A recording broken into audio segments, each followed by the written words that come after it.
One of the most frustrating things is when you wake up in the middle of the night and you can't get back to sleep. But fortunately, we have a few simple tips for you that should easily help you fall back asleep. Hey everyone, I'm Faith. So how do we fall back asleep when this happens? Well, luckily, science has the answer. But first, let's talk about why you are waking up in the middle of the night in the first place. During the evening, your core body temperature begins to rise to prepare your body for sleep. Around 10:30 or so, your temperature peaks, which is a sign to your body to release melatonin. From there, your body temperature begins to drop again.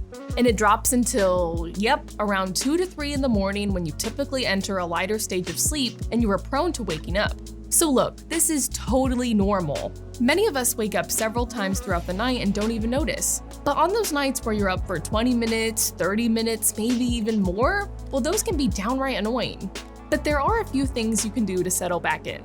First, avoid looking at the clock. I know it seems impossible, but when you wake up in the middle of the night and check the clock, if you are anything like me, you probably start thinking, okay, it's 3 a.m., only 4 more hours of sleep. 3 more hours of sleep. The mental math makes you more alert, the anxiety over the lack of sleep begins to creep in, and it can start this doom spiral where the more you try to sleep, the harder it actually becomes to sleep. So do your best to avoid looking at your clock or your phone.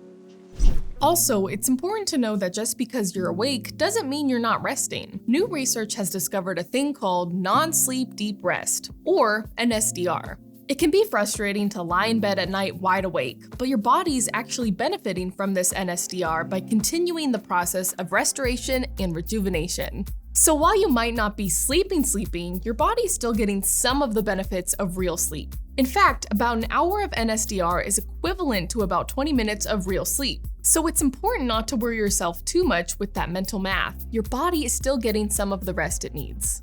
Okay, so you're lying in bed, not looking at the clock, not thinking about how much sleep you are or aren't getting. How do you actually fall back asleep? Based on new research, here's what we recommend as the best way to fall back asleep. It's called 4-7-8 breathing. This breathing technique is important because it helps slow your heart rate, and you need a heart rate of 60 beats per minute or less to fall asleep. It not only slows your heart rate by focusing on your breath, it also gives you something else to focus on if your mind is racing.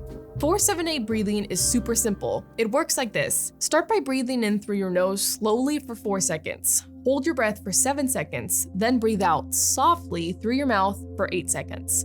Try it with me. Breathe in, 2, 3, 4, hold, 2, 3, 4, 5, 6, 7, breathe out, 2, 3, 4, 5, 6, 7, 8. Try this for a few cycles when you're having trouble falling back asleep. You'll be surprised at how quickly it can help lower your heart rate, focus your mind, and help ease you back into sleep. One final thing we should talk about. If you wake up in the middle of the night, it can be tempting to get up and go to the bathroom. And listen, if you have to go, you should go. But if you don't need to, try to avoid getting out of bed. Standing up and walking could raise your heart rate. And like I just mentioned, an elevated heart rate isn't helpful for sleep. So do your best just to stay in bed. Okay, well, if you've tried all this and you still can't fall back asleep, well, a few things. First, remember that you've had sleepless nights before, and you were fine. But you'll get through it and sleep will come. Secondly, if this persists for several nights in a row, or more nights than not, speak to a physician. They can help rule out any potential sleep disorder. And don't be afraid to reach out either. Physicians who specialize in sleep want to help. Third, while it seems counterintuitive, some of your habits during the day could be the reason why you're having trouble falling back asleep at night. To learn about what you should avoid during the day so you can get better sleep at night, check out our video right here. Not being able to fall back asleep in the middle of the night can be frustrating, but give these techniques a try. They can start to ease the burden and get you back to sleep quickly. Thanks for watching, everyone. Sleep well.